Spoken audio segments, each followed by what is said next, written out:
So, team, please confirm whether the streaming is okay and everything is okay.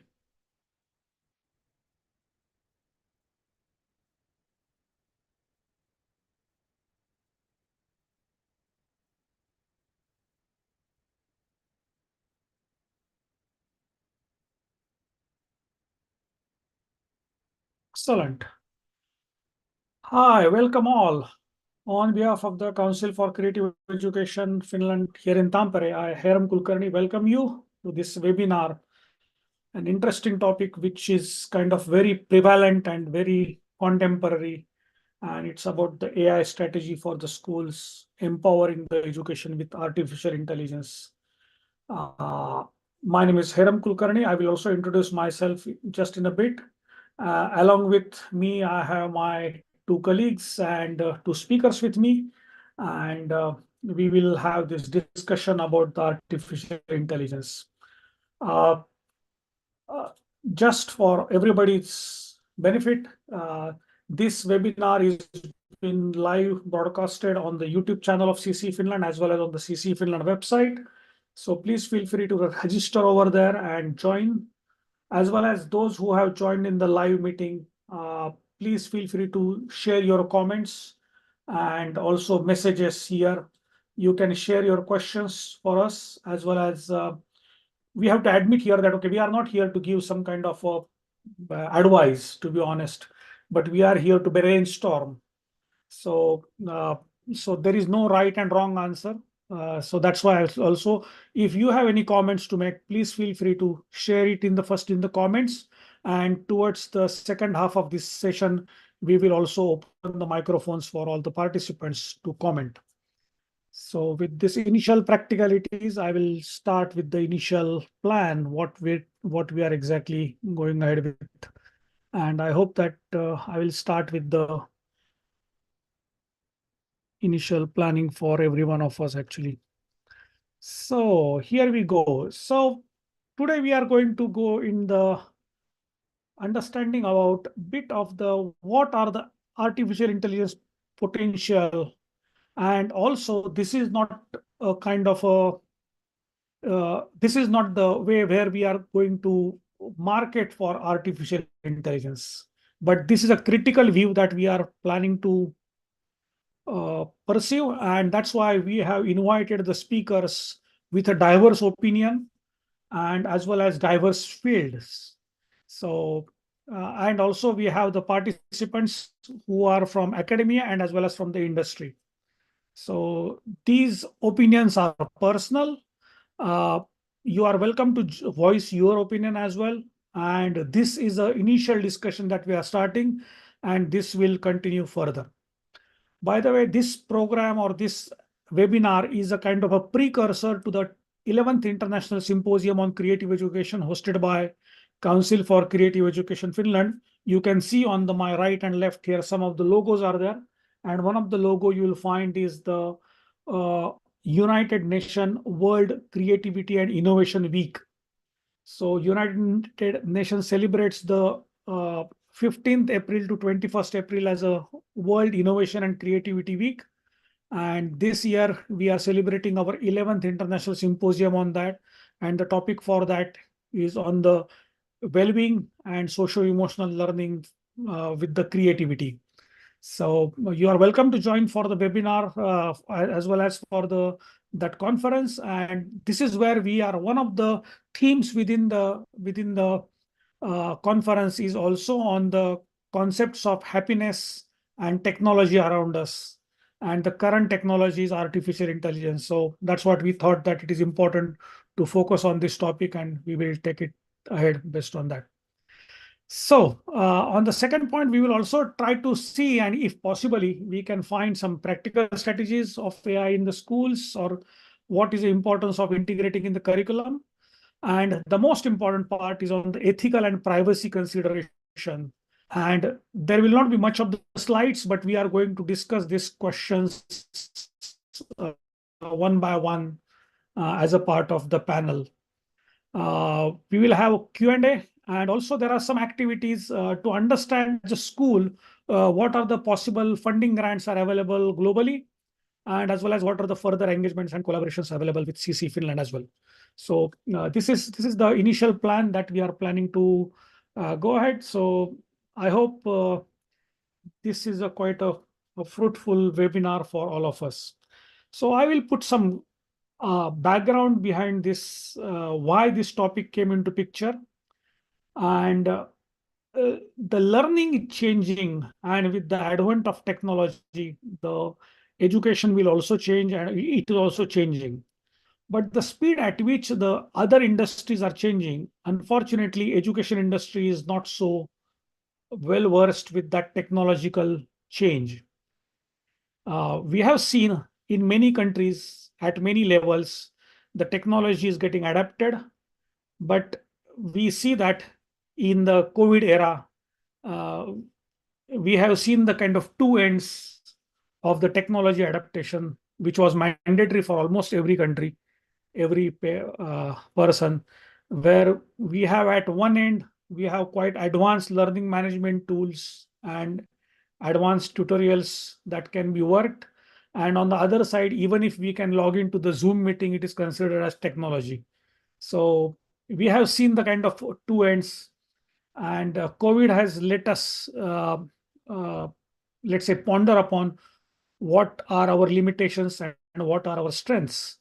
But again, we are going back to our normal mode, and now we are facing up with the new challenges on the speed at which technology is working.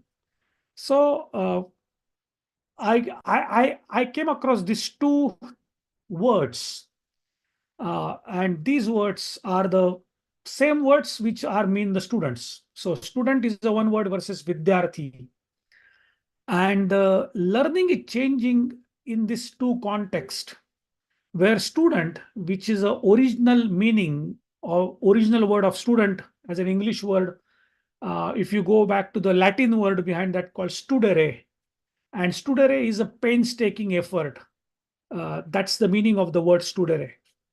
And where the, if you want to learn something, if you want to adapt to some new skills, you will take painstaking effort. That's the what the meaning behind word student. Whereas the Sanskrit, which is an Indian word of vidyarthi, it seems to be a similar word, but it has a different connotation. The starting point is different.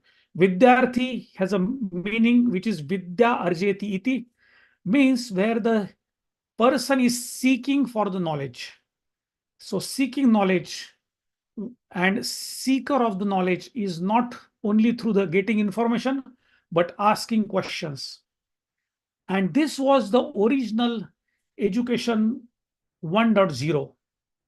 If you see the how was the education was being transmitted in the very 2000 years back, or even 4000 years back, it was not through the publications or not through the books, but it was a question and answer.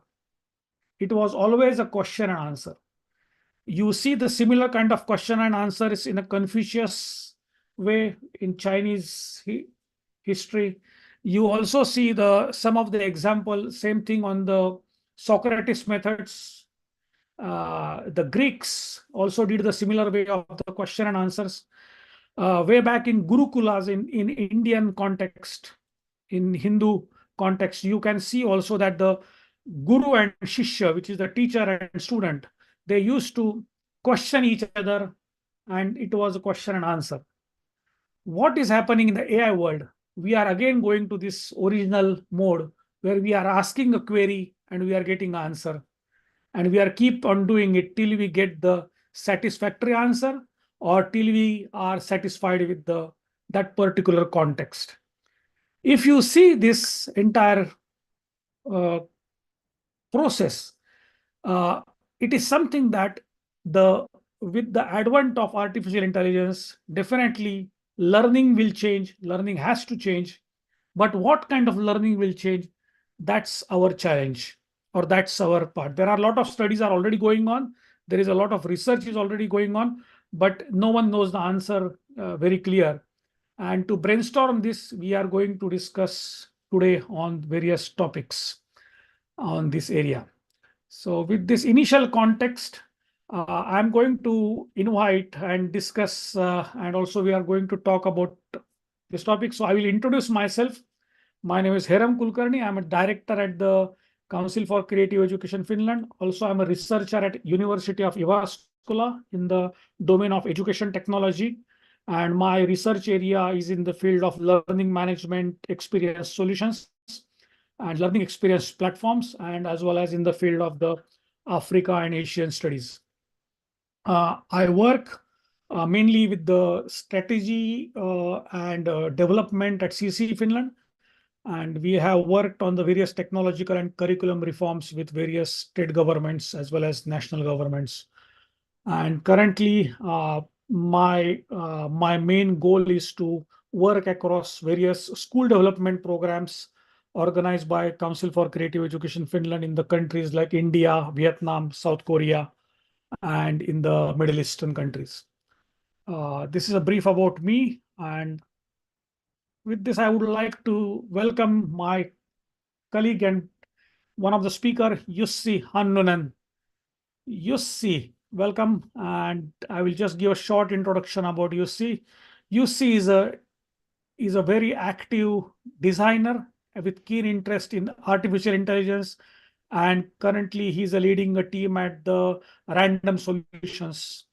It's a company which is offering the coaching expertise in navigating the changes in work life. He has more than 19 years of experience at the University of Tampere, which is now the earlier Tampere University of Applied Sciences, and or TAMK. And UC has spearheaded the projects at the Flowworks Living Lab and also served as a lead technologist in education technology services. His specialties include education technology, learning environments, coaching, and innovation. And that makes him a seasoned expert in building the various systems and opportunities for communication and learning. UC's entrepreneurial journey includes of founding ventures like Open Systems Partnership and reflecting his commitment to driving innovation and leveraging technology for societal impact. Amazing profile, and UC, I welcome you to this webinar as a speaker. Thank you, Haram, for inviting me, and thank you for all of you who have joined us today. So yeah, my name is Jussi Hannunen, and Haram already sort of gave a sort of full description of myself. I don't know what else should I add. Currently, I'm working. I call the thing that I'm doing consultancy in AI. How to think about your own business. What are the opportunities that AI provides for you? Sort of innovation process for micro and small and medium-sized companies. That's my current entrepreneur thing that I'm doing. And should we go around? Should we go around? Yes. We'll go around and then we'll come one question one by one. Thank you. Perfect. Yeah. Thanks. Okay, so thanks, Jussi, and this gives me opportunity to invite my second colleague and speaker, Veikko Eva. So Veikko, welcome. Veikko is a seasoned technologist and startup co-founder with a strong background in .NET, Azure, and web development. And he has extensive experience in data management across diverse domains. As a CEO of Lumoin, Veikko drives the initiatives at the intersection of technology, business design, sustainability, which has been exemplified by his contribution to open source identity libraries aligned with the global self-sovereign identity standards and EU regulations. With a passion for the bridging gap between technology and business needs, Veikko is dedicated to fostering a sustainable future through innovative, ethical, and secure technological solutions. Amazing, another profile, and I welcome Veikko for this webinar. Welcome, Veikko. Hello. So maybe a few words. So I'm a tech co-founder. I'm usually doing freelancing and have a startup. So and kids. So I see a wide variety of customers who are using AI, like my current customer Statistics of Finland. They are also, of course, applying artificial intelligence and want to apply it to pretty much everything. And maybe a quick highlight related more to my startup things. We are actually working on things like project financing and issue securities. And one key area is construction industries. And there you have a really great need of educating people, like the frontline workers, that we need to sort of find a new ways of building our environments, because we don't have the materials or the means or methods to bring these alternatives, maybe sometimes old ways of building, and how you do that education. So too many people know that in Finland there are like things like micro credentials and things like that. How you rate work, create like small diplomas. You need artificial intelligence to do that. You need to have artificial intelligence to instruct people that this is how you should do maintenance and things like that. So that sort of things are extremely interesting, of course, for me from a startup perspective, but otherwise also. So maybe that's something that could be interesting in this discussion. Sure. Thanks for this initial introduction, and definitely it's a great opportunity to interact. So maybe then I will request Veikko and Jussi to be in the spotlight here with me, and actually I will take you both one by one for these questions here. So maybe the initial first question, maybe you can start with your opening statements, and you can be very honest and clear about what are your views on the current state of artificial intelligence in a broad concept, not only specific to education, but in the entire world. Maybe I will start with the Jussi. What are your opinion, or what is your broader concept? Jussi, you're on the mute. Can you please unmute yourself? Can you please unmute your microphone, please? Yes. Okay. Yeah, AI is good enough, good word as any, but we are dealing with a pretty small section of what AI could be so far. So large language models and image generators. But the most important thing you already said, it's here to stay. The big things, the fundamental core competency of the large language models is good enough. We can do real world things with those. It is at the level of bachelor's degree. So person who graduates with a bachelor's degree from a higher university institution has no advantage to a large language model in their own field. And of course, the language model knows all the fields. So that's sort of the where the competence is. Second thing is that we are super early. Like the stage, I would say that compared to the sort of the more well-known microcomputer revolution, we are barely in the stage where Steve Jobs and Steve Wozniak have gone into the garage. They have not yet brought out any products from there. We are so early in the journey that anything that's super broad and anyone making a statement, AI can't do this, is talking about something that they haven't tried out. Those would be maybe the first two things. Herram, you are now. True. Yeah, true. So practically, I think one single point: we are too early, and as well as there is a big steps that needs to be yet to be taken for developing this overall context. Very true. Thanks. Maybe Veikko, your opening comments on the context of AI.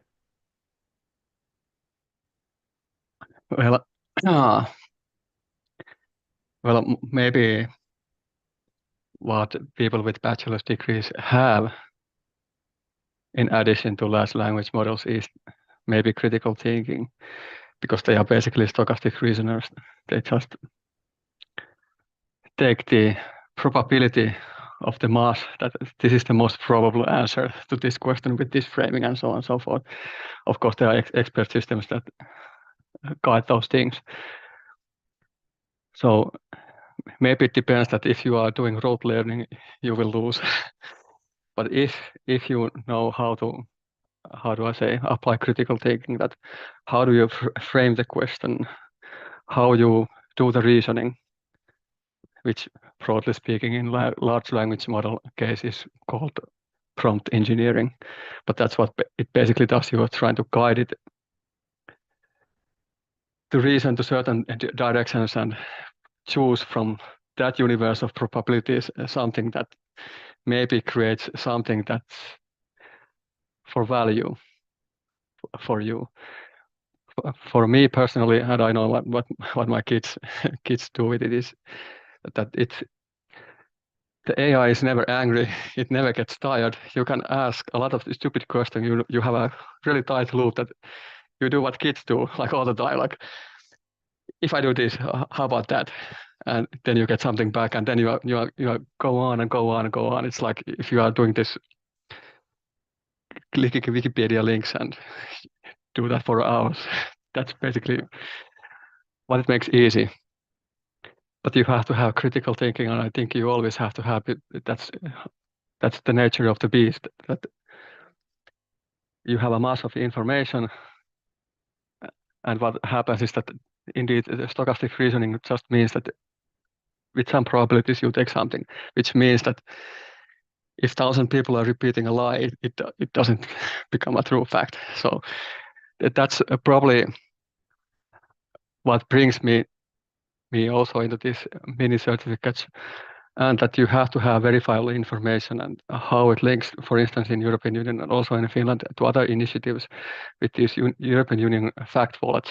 And there are some protocols already that how you sign the data, how you distribute it, how you make it timestamp it, so that you can compare what is actually true and what is generated information, because these large language models, as you know, can generate a lot credible information, but that might not be true. And then you might spoof it so that, okay, there were large riots in downtown Tampere, for instance, and I was like, never heard of. But all of a sudden the online space is loaded with that. So one way of combating that is that you have to have a verifiable source of information that comes with signed data, and that those signatures are rooted to, let's say, to person's history and their identity, that you know that it was a real person who signed, that this is the photo from that place. So that's how you know that this was actually real. And I think that as Jussi said, that this is already a bit of a problem in social media, but it becomes even a bigger problem in real life with augmented reality and stuff like that. Especially, they already know that these what used to be large language models, they are now actually like the fairly new Microsoft V2 model. You can fit that actually to a mobile phone.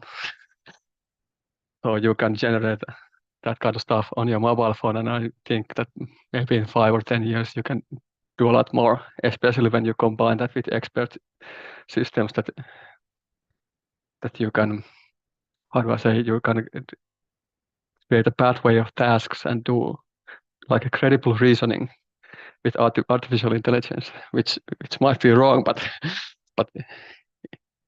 the artificial intelligence sort of can carry on tasks and conversation for longer.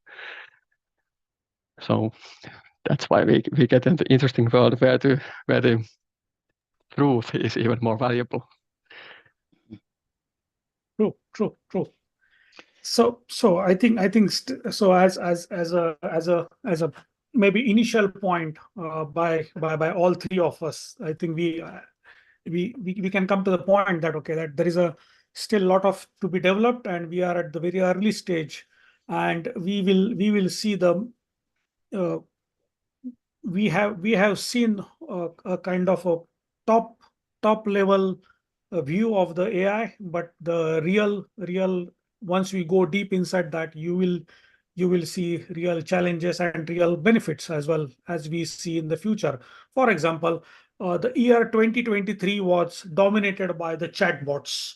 So you will find the chatbots which has been developed, and what we are seeing in 2024 is that those are not just a question and answer sessions that needs to be there, but now the AI needs to work on the task. So the micro task as well as the specific task are being designed, and those particular tasks. That's why we are getting AI agents to connect for developing those tasks or creating the sequence of tasks based on logic, based on the prerequisites. You can develop those, and that's where the overall trend is going on. Year 2025 will have something more in space, but again we are at the very top level, and still there is a lot to fathom about. Okay, so with this initial thoughts, maybe I will ask some difficult questions then, so that it will because I want this to be created just as a dialogue here. Uh,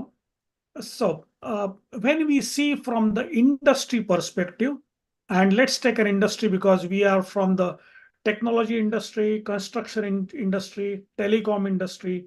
So I want to go from the industry perspective. The speed at which the AI will integrate in all these industries. Do you have any comment at the speed and how the workforce will get trained or skilled for this?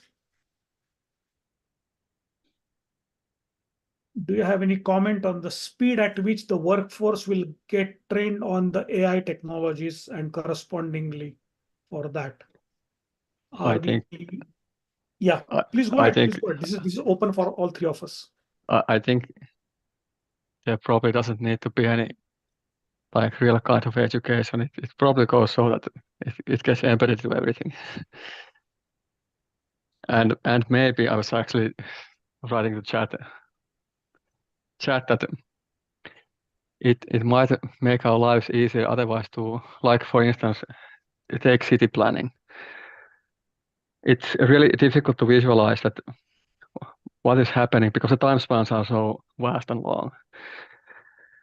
It's really difficult to visualize that, okay, how the city planning is going, how it affects, why should I care, where should I go and care about this? But if you had a chatbot running on the background, it could explain to you that, okay, this is what is going on around your city. Maybe another city, if you are planning to move in the next 5 or 10 years or something like that, explain that, okay, these are the things that they are planning, and then it could explain that this is how it affects, and these are the demographics and so on and so forth. And maybe make the participation easier, so that the chatbot gives tap on how things are going, and then you can just have a dialogue with that and say that, okay, go explain to others that I don't want to do this, and then it tirelessly goes to explain. Maybe it's a problem also, as probably we know that chatbots are already discussing with each other already. So we have a lot of Machine to content machine going. interaction.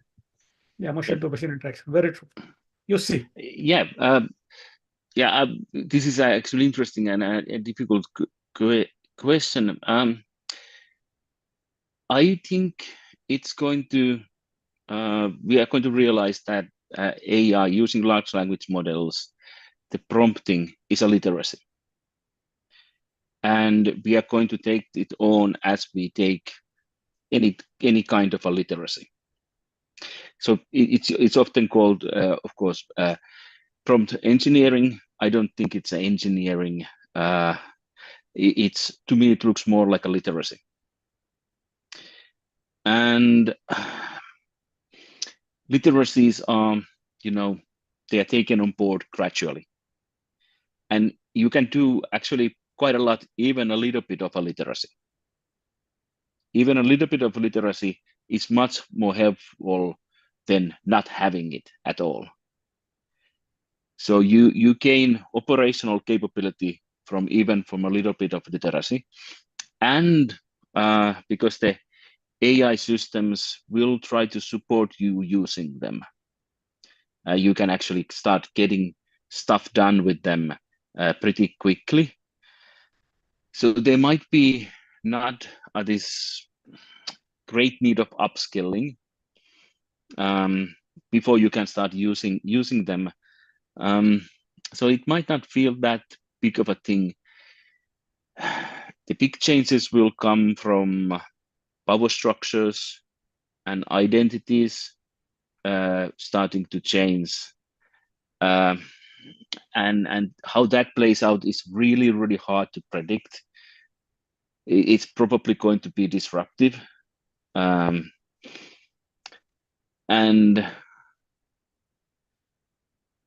yeah, probably you don't need to go away and learn a new profession to be able to function. I would say that. And the first sort of major places where these are used, like everything is going to have co-pilots, and the co-pilots are there to help people to use the application or the context where they are. So that's going to be the first part. Then there are going to be change agents, because they are relentless and they are always on and they are always checking. So they are really good tools for onboarding new ways of acting in our organization. Like if you want to actually onboard sustainability thinking in your organization needs to have an AI coach for the change that's present in every situation where digital tools are, and it can be there to guide it can be a little bit stupid, not that creative, but relentless coach to implement the organizational directive.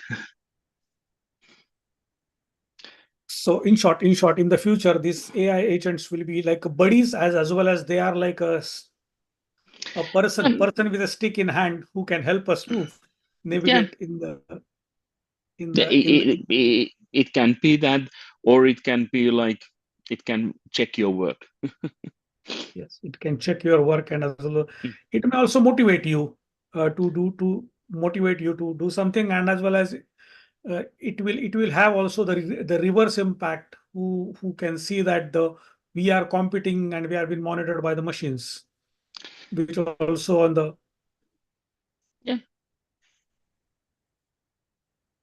exactly. So on the both the sides. But I think as a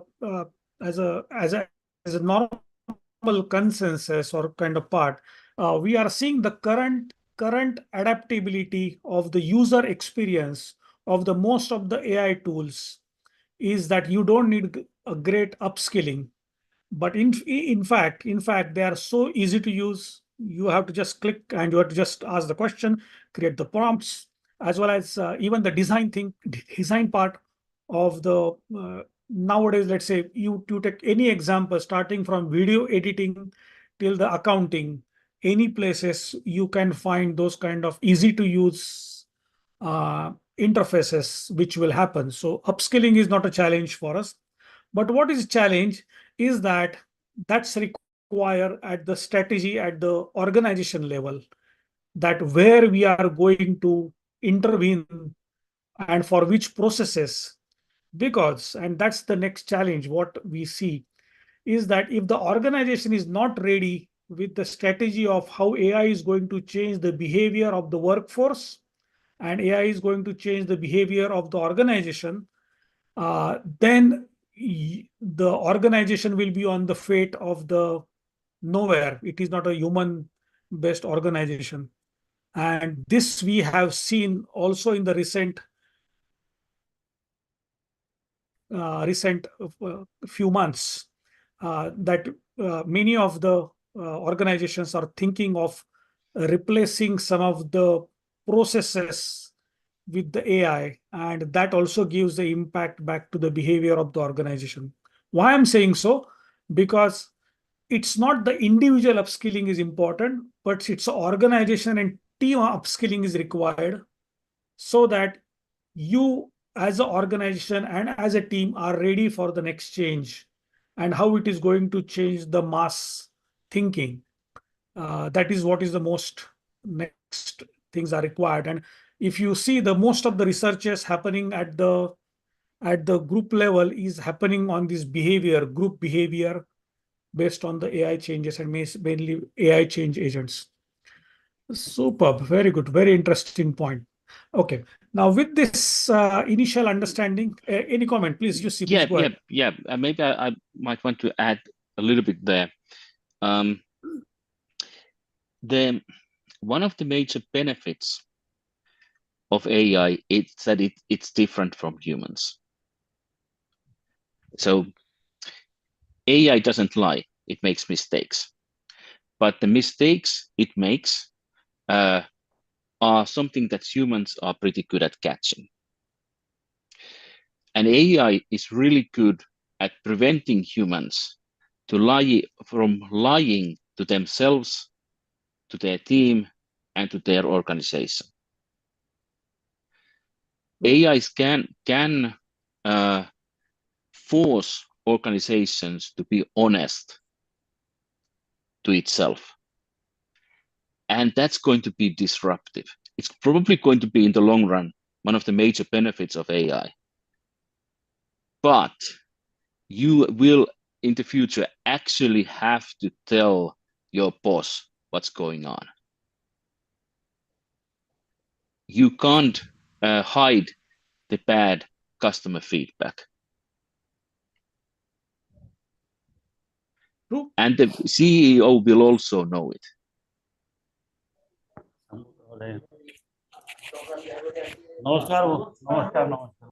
Very true, very true. I think this is amazing, actually. And actually we can see it in the current world as well. Uh, for example, let's say in academia, people were thinking, or they were of the opinion, where by the advent of the new AI tools, the research is going to be easier. That's what the initial tools and YouTube videos, you can see that you have now easier tools to search and do systematic review. It is quite easier. But uh, uh, if you search with something, you are going to get the similar information, and which you are not going to get with the same keywords. And that's what we call as a talking in the echo chamber. And that is evident from the research literature reviews in the recent 6 months, what you can see. And that has made the researchers to introspect, to find that whether these tools are useful or not, and if they are useful, how honestly I can report about those tools. So that's why you can see that in last 4 to 5 months, whatever is the publications are happening, they have to have a clear indications of where the usage of AI has been taken, and up to what severity, and up to what percentage of the work has been developed, including the process wise, is based on AI. So I think you are right that we will be, organizations and as well as individuals will be more honest in reporting it for developing this part. I would like to give a kind of a perspective, and I would like to change this discussion to a more towards the education part, actually, because that's the main topic, how we are going to develop this further. And for that, I want you to just quickly take you through this statistics quickly. Teach AI is a quite big big initiative. It has been initiative developed by the code.net and with the including the Khan Academy. And this is the Academic Research Center analysis. You can see that even though the usage of the tools is quite easy to use, 75% of the educators have never used AI. And if you see that the only 7% of use is only towards the teaching applications, or they can understand about the bias and also the technical aspects within those topics. And this is still quite a good number as compared to the time lapse has been there. And we are talking this to the so-called advanced world, where the things are been developing. But as you come to the more and more areas where the basic accessibility to education itself is a challenge, this is a major disruptive thing that is happening. And I will give my topic or give my point based on the other examples in other industries. I will give example of how the financial or fintech industry is changing globally. Fintech industry, take example of India for that matter, because I have been researching about that area for quite a long time. And in fintech industry, way back in 2017, just 6 years back, there was a discussion within the leaders saying that how on earth, with the help of mobile and with the credit card, a shopkeeper on the street can be able to use and swipe the payments. And this was made a joke in the Parliament of India. Switch back to today, in 2022, 23, and 24, 9 billion transactions are happening in India every month. 9 billion transactions. That means the India's population is 1.4 billion, out of which the spending population is approximately 0.7 billion. And if you see the 0.7 billions for 9 billion, that every person is making 18 to 20 online transactions, those who can spend. This is the extent at which, once you have the technology in hand, how the change can be there. When I go back to my country, India, there actually, and when I take out my credit card, people look at me and see me, okay, are you from the last century? You need to use mobile app payments, because unfortunately we don't have it, because we are not from India. We are non-resident Indians, so we can't use it. But the fact of the matter, the common person with the use of the fintech is going to change his entire life. And the developing world, or what we call as global south, is adopting to this change quite fast as compared to the many other so-called developed economies. With this simile or this kind of analogy in place, if you see how the change in the AI will happen, is the students are quite fast in adopting to this AI change than the teachers, and the students will have more opportunity to learn faster, quicker, and with more creative mindset, and as well as more critical mindset towards this technology. And if you see this as a kind of a trend, you will find that in next only couple of years, you will find that the most of the global south countries are adopting to the AI change quite rapidly. This is one of the prediction, as well as this is what the on the ground data also shows. So so with this initial idea about the education part, I would like to open discussion with again Yussi and Veikko, that how do you see that the speed at which the students are adopting these changes versus the academia or researchers or the teachers are doing it, maybe at the primary level or even at the higher education level. Do you see that there is a kind of a civil war is going to take place between the academia? Will there be any civil war in the academia? At least a civil war. At least the civil war. Well, my experience is basically only from higher education, so you can take that I speak only to that. But I seen higher education having no chance. Just no chance. There will be a couple of universities that have great enough brands that they will survive on that. Like Oxford will be there because it's Oxford. MIT will be there because everybody knows MIT. In Finland, there might be one or two that survive. The pace of change of higher education is so slow compared to the pace of change of AI. And the pace of change of AI is going to drive this pace of change of working life and society, that the higher education, as we understand it now, doesn't have any kind of chance. I'm not saying this is a good thing or a bad thing. It is just a fact that higher education is not set up to change at that pace. Higher education is set up to think about redoing their curriculums every 3 to 5 years. 3 is probably too fast for most. 5 they are much more comfortable with. AI will require curriculums to change several times a semester.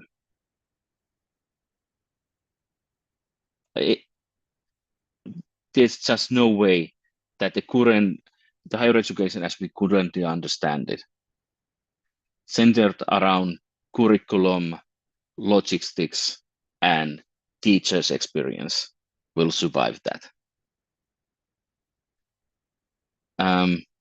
Sort of the half-life of knowledge is just getting too short, and AI is shifting. Even the large language models that we have now at the moment is shifting the access to knowledge from away from the teacher, away from the faculty, towards and centering it around things that student can do. That's not to say that there wouldn't be things that should be done, and there will be a higher education. It just has to rethink itself and reinvent itself. And when you say civil war, at least I'm saying that the reinvention is going to be at least a civil war. And it's going to be students against faculty to begin with. Amazing. Thanks for this amazing insight. Veikko, what do you think? I actually wrote something. I think Veikko, you are already active in the most of the answers here on the chat. Yes, amazing. Well, I'm a programmer, so that's what I do during the meetings. I'm chatting away in every other forum. So, well, I don't know. As I wrote in chat, I hang around with researchers in Tuni and elsewhere. Also, people from I don't want to name drop, but on those famous universities, and I think that they are using AI all the time for the same purposes as I do. That I usually read a lot of also research papers when I'm doing something, and I need to, because that's what we do in startup. For me, for example, I am implementing some fairly advanced protocols that require me to read things, and then I have to also understand that how I apply some certain kinds of regulations. Maybe how I take account that, okay, we use AI components also, that how we actually can create certain kinds of flows that they are automated. We stay within the regulations and we get with what we want. What I do is that, okay, there's a good example. So there's a hardware security module that we use to assign some documents. It's in every computer these days. There are now real libraries to use those in .NET and not that well in other computers also, other languages also. Those specifications are hundreds and hundreds of pages, basically telling that this is the interface, this is how you interact with the chip. I would be extremely dumb if I would read like 2 months of those documents. If I instead can drop those to ChatGPT and ask them that, ChatGPT, tell me, I want to sign these documents, let's say with this and this kind of key materials. How do I do that? Please read these materials. And when you do that, quote the actual pages. It gets fairly easily to the right places and tells that okay, this is how you have to format those byte buffers. This is how you submit the stuff there. This is how you read back. And it so happens that I did in 2 days something I estimated that, like maybe 5 years ago, would have taken like, I don't know, half a year to do or something like that. So this is what I do, and I think that this is how it transforms also education in lower levels and in upper levels, that you can have these conversations with the materials. That's why I also write it. That maybe I think I'm not an educator, but I think that it would be extremely important for teachers in lower education to try to guide kids that this is how you learn to learn. If you find this is interesting, go for it. But you need to learn how you frame things, that you get garbage, and it so happens that you have to know when you don't know. That how you evaluate, that you have to understand that you don't know. How you start evaluating what you don't know, what is the unknown knowns and known unknowns and so on and so forth. This is how you start poking holes in the story that's interesting for you, and it might look like it's true, but how you step back and come suspicious that maybe it looks too good. How you do that in lower levels without killing the joy of finding interesting things. Of course, it gets more serious in the university. It gets more serious in your job life, and I think that the jobs we will have, I see it of course firsthand as a programmer, because I'm like a 10 times programmer now because I'm using AI all the time. I'm picking up things very fast, and I'm doing.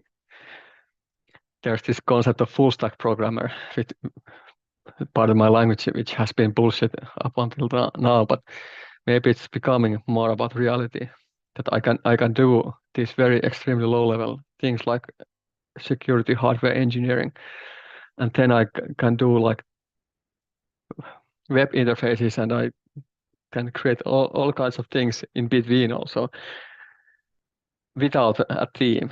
So I can do this whole stack kind of thing. Of course, there are a lot of caveats. The AI can effectively tell me that I actually know quite a lot about cryptographic engineering, and I actually see when the AI advises me to do things that might actually look like they work, but they are really stupid things to do. And I don't want to put on a software intensive system that creates certain kind of fintech products, for instance, that will not be secure because we would be hacked. So that's a problematic thing. So it also gets a bit back to the fintech thing Heram discussed earlier. So we might have those kind of applications here in Europe, in Finland also, but the legislation and regulation actually forbids at the moment doing many things that are possible in many countries, including India. They are illegal to do here. But maybe we have to rethink the way we do regulation, like antitrust regulation, other regulations, because it gets faster to get around those regulations and connect the dots, so to speak, in other ways. Yeah, no. Actually, I think the context wise, it is a highly regulated market. In fact, for the fintech market as well. But also like for example, what we have here in Finland, we use this kind of mobile pay or MobiPay. Actually, it's the same thing. If you put it on the mass scale, it's called UPI, which is like a unified payment interface. This is interesting that what is allowed and what is not. So it's perfectly allowed, for instance, for Google to tell that, okay, the queue in a certain shop on certain area is this and that long, and then when people are using Android, say that, okay, the cash register line is this and that short there, and of course sell that information to the merchant that, okay, if you want to have customers, you pay up. So you're showing them up. That's illegal in European Union. It's also illegal in European Union to create those super apps like Tencent apps. That basically there's this one company who was actually creating the how do I say, a capital allowance to merchants that take these cheap loans, fill your shop, and you get the customers also through us. And we have actually checked that they are creditworthy. We can do the credit rating like immediately because we know their incomes and expenses. But that's extremely illegal to do in European Union, but it's fairly legal elsewhere. And then you go to Africa where there's this, maybe it's not that good thing if you have these fintechs that say that, okay, if you don't pay, we tell everyone that you cannot pay, so pay up, and the rates are actually fairly high also, which is predatory in European Union. But that's why I say that some things are illegal and some things are. No. I think we will not drag discussion on that side. What is within the context. But I think it's only for the payment references, which is quite I think that. I think that also in education, this is my personal opinion. The big AI is trying to get into education because you get some behavior learning, how people are learning, what they do. It's very intimate, and of course people are growing older, and you have this dialogue with people going on, like with ChatGPT, like Sama. It's no secret that his other startup is this OneCoin in crypto, where you are scanning the irises of the people. Of course, I think I fairly clearly see that where he's going with that. And if you are getting this educational learning, that how people learn, how people learn, and how they are educated, and what is the dialogue you go with them, and you happen to have a fintech company also, which also sells some learning stuff. You are basically educating your future customers, your future workforce. You can sell, which is something that is interesting also to us, that if you are an insurance company and your workforce, you are educating your workforce that how to do installations, maintenance, and stuff like that. And the way you educate that, you might sell those education models, and you are maybe selling those insurance models also, that was it installed and maintained by educated labor? Did they have the right certifications and so forth? And from there, of course, you can have these contracts, take the cash flows and create securities, and then you have perfect kind of surveillance capitalism. You cannot escape that. Your income, your loans, everything will be dependent on that. And it's, I don't know, Palantir or something like that sits in the middle. And in the UK, of course, they have your healthcare data. Yeah. I think it should be illegal, but it's not at the moment, and it's Yeah, not also that's it's not regulated also. true. Okay, so I think that's give the picture of what is on the education side as well. But I would like to E- put maybe Ethical Jussi. side Jussi, do also. you want to say something? Jussi, do you want to say something on this Yeah, line? yeah. Veikko said a couple of things that map very well into sort of, I think, important pedagogical points.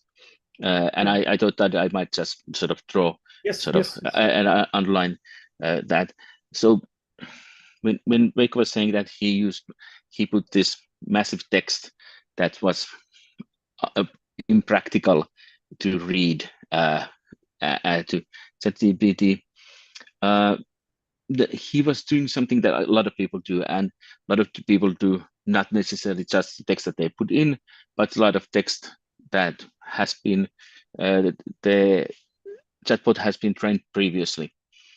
And I would want sort of just make the point that the theorist of dialogue, Mikhail Bakhtin, who is sort of known in education and pedagogy, sort of maybe not quite as must read, but pretty close there, is actually, I think, basically gives us an idea what's actually going on. What are we doing when we are using these large language models as a conduit to a text or a culture that's too vast to be practical for us to read? And so Bakhtin's epistemology, his theory of truth, is very useful for an educator when they are thinking practical things like, are students actually learning when they are using large language models, or are they somehow cheating? And Bakhtin gives us a reason why we can argue that no, they are not cheating. They are just interacting with the text differently.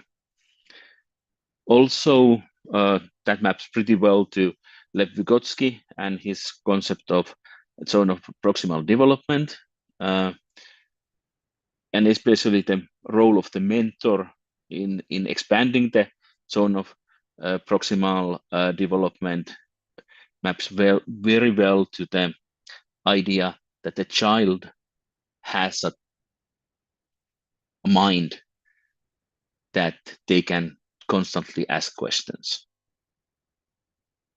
And just wanted to sort of draw attention to those 2 points. Yep. Yeah, perfect. I think this is the most critical point, and we are having a research program which is we are conducting as a part of research at CCE, and we are working with some of the schools where we are implementing the context-based AI assistants or AI agents, and those AI agents will be able to interact with the students, and they can be able to see, the teachers can be able to see the feedback from the students to see whether the questions which are being asked to those particular agents, whether they promote learning or not. And we are getting the kind of history of chats, history of the queries, and based on that the model can devise the trend in the learning, and trend they can create a flow chart of learning. So this is one of the area that has been developed. Maybe to summarize this part, I found this very interesting understanding, and this was been published by Gwinnett County Public School.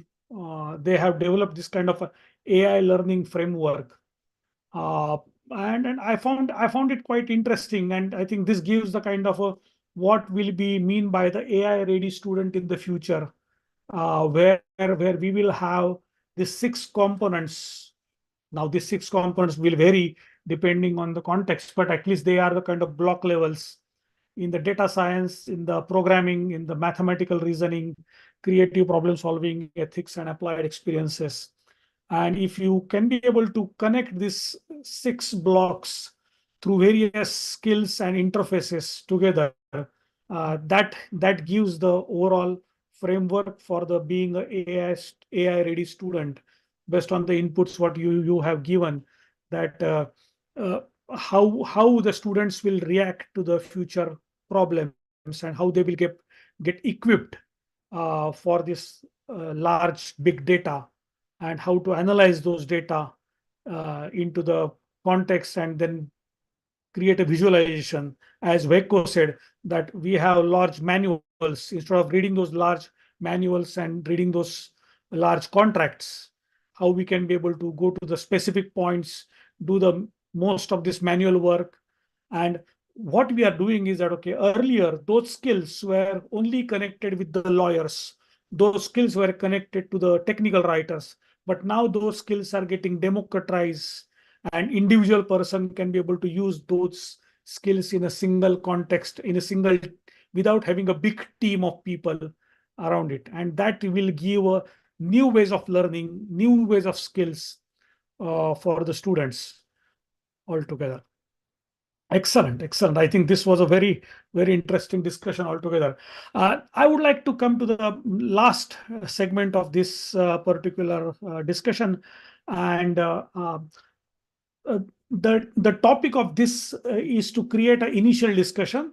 We will have a next version of this webinar where we are going to discuss on some of the strategies and tools and everything, which will be coming up in the next couple of weeks during the conference time as well. And during the symposium on creative education, we are having a hackathon, and that hackathon is concentrating on these topics itself. So I welcome everyone who would like to contribute to that hackathon, and we can brainstorm and as well as challenge ourselves in these topics in more detail. I think this reference from this Mikhail Bakhtin is a very interesting topic. Actually, I will also read it together. It's an amazing thing. So last and important point, which I would like to just maybe I would like to get into this part, is that what will happen in the future when will happen that, as we mentioned, that it's not only individual skills, but it's a group behavior or the team behavior, which needs to be so-called moderated, or so needs to be strategized. And that strategy is depending on the leadership. So leadership strategy is really important.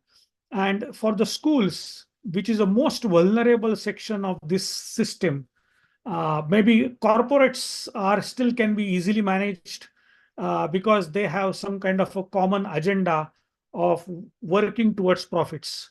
But it is very difficult to have these strategies implemented into the not-for-profit organizations, or for the organizations where the schools, where the end user is not always kind of a 1 + 1 = 2, and you can have multiple options for that. So for that, Council for Creative Education, we are here promoting and requesting everyone to have a strategy for your school. And we are working towards that strategy program for the AI strategy schools, called AI enabled program. We will be having a separate webinar about it, so that it's not only important just to give the tools, because many schools and teachers ask us that, okay, can you provide us the list of tools? If you search online, you will find those tools. But whether a school needs to adopt those tools or not, that strategy has to be implemented at the leadership level, as well as at the school level, teachers level, and also by taking the democratic voice of the students. For that, we have developed some of the frameworks, and we are testing those frameworks in the various schools. And for that, this is a kind of a informal announcement of that program. We are also providing a small grant up to 5,000 euros for the schools in different parts of the world to work on these strategy programs. On CCE Finland website, once you go and check for the AI-enabled school program, you will find that this is a research program where you can be able to just give the basic planning for what are your existing tools, what are your existing technological frameworks, what are the essential frameworks or technology which you are using in the school, and in the future how you are going to make a change. But you will get the more information on that in the future webinars. So this is the overall big picture that I would like to paint in this part. Now, with this part, I would like to have a last one sentence answer from our both the speakers. And that one sentence I want is that, can you reflect in one sentence or maybe two sentences maximum on the future design of school or university curriculum, as you see also mentioned the curriculum part. Can you define two sentences for the curriculum change based on these changes in the AI agents?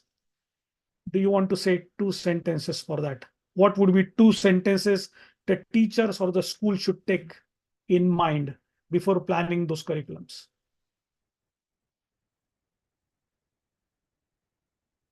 You have a good thinking. Maybe you can take a time and then. Yeah, you see you are on mute. You see you are on mute.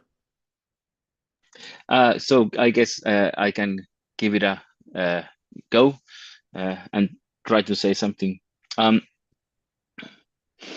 first instinct was say, just let go of it.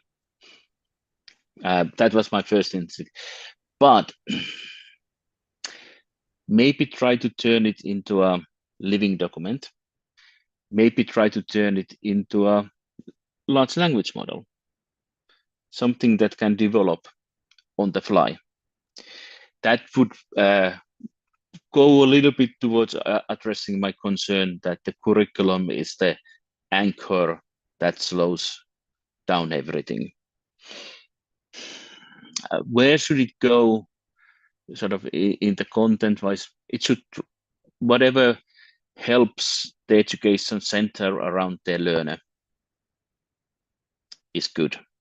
It should center around the learner much more than it does at the moment. Curriculum could be the tool that allows the education institution and practice to realign itself behind the learner.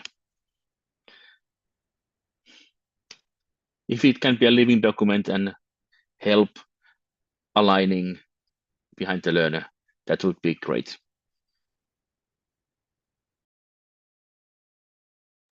Super, perfect. Thanks. Veikko, your two sentences on that. Sorry, can you repeat what did you ask? Yeah, so my question is that, okay, if all these changes are going to happen, that what would be the two sentences or one sentence that you will give a kind of a recommendation to the schools or the academia for designing the curriculum?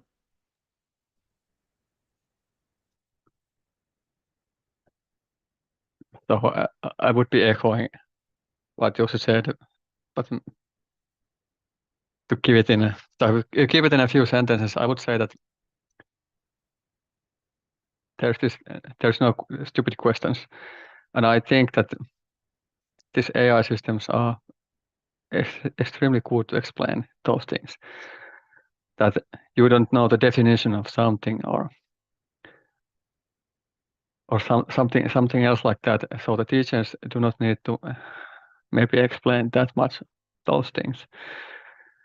And you should maybe center the curriculum around that fact that younger kids want to learn. They want to ask questions, and they find it nice that there's someone explaining all those small questions that come like with a rapid fire. And AI does it well. It does not do it well, and I'm thinking about computational complexity, like the hard limits on what reasoning systems can do. That there maybe you need a teacher how it mentors you. That this is as we know. That it's important that how you frame the question that determines largely what kind of answers you say. That if you go to North Korea and ask the dictator of North Korea that how come it's going so badly? He probably says that, okay, my people are dumb and lazy. They should be working harder, try harder, be smarter, which is basically the same thing our government says. And you can imagine that what is the framing in their mind going on, which is, you know, and if you put people in the political spectrum or think about what's the framing and mindset of people, you start to see that people are categorizers, and we categorize automatically things. And maybe what you want to learn to kids that when you frame things, some things come more naturally for you. Don't be afraid to go outside of the box and frame it differently, and maybe you see a different explanation that might be equally true. You are not entitled to your own facts, but whatever you decide based on those facts have consequences, and you basically own the consequences. So, and maybe that's why. Maybe that's more like how I would frame that. I'm thinking that this is basically how I was taught. Okay, so I grew up in the 80s in Finland in small school. They were like 30 or 20 people or something like that. So basically I did this already, but I know that then there are recessions and stuff like that, and we had larger groups and less individual teaching. So basically what I think that the AI systems get us back into those good times. True, exactly. So I think that's what we started with, the starting point of the Vidyarthi versus students, where we have one-on-one communication through the technology interface in between, and where we will have question and answers, but through the curious mindsets and with the critical thinking been developed. And that's what the context which has been in the kind of a Socratic dialogue. There's this problem that the AI systems are fooling social media with this critical thinking line. Yeah, true. Do your critical thinking. It's a problem. Yes, true. Excellent. So I think this was an amazing discussion. And actually, to be honest, actually, I had planned on the similar line to have open dialogue. And Jussi and Veikko, you were quite amazing, and it was quite a good discussion. And we went from one level to the next level, and we have developed some gradual understanding based on each other's points and areas. So with this part, I would like to thank you, Jussi and Veikko, for this. And I would like to even thank you all the participants. I see that there are around maybe hundreds of messages. I can see 70, 80 messages, and Jussi and Veikko took a good amount of efforts to reply to most of the answers here. So all the participants, including Gangadhar, then Sitaram, then Marilyn, and then we have Mandar, and then we have Alexander. All the participants, thank you very much for your good questions and comments, and we really appreciate. Please stay connected for the next series of this webinar, which is coming in the next week. I will share you more part where we are going to the more towards what would be the strategic role of the school leaders and teachers for defining these kind of plans for the curriculum. So based on these inputs, we'll take it further, and we will invite some more interesting guests and speakers for that. With this part, I will sign off. Thank you very much, and thank you very much. Have a nice day ahead. Yeah, thank you, Heram. Thank you, Veikko, Thank you. and everyone who was listening. Thank you. Yeah. Thank you.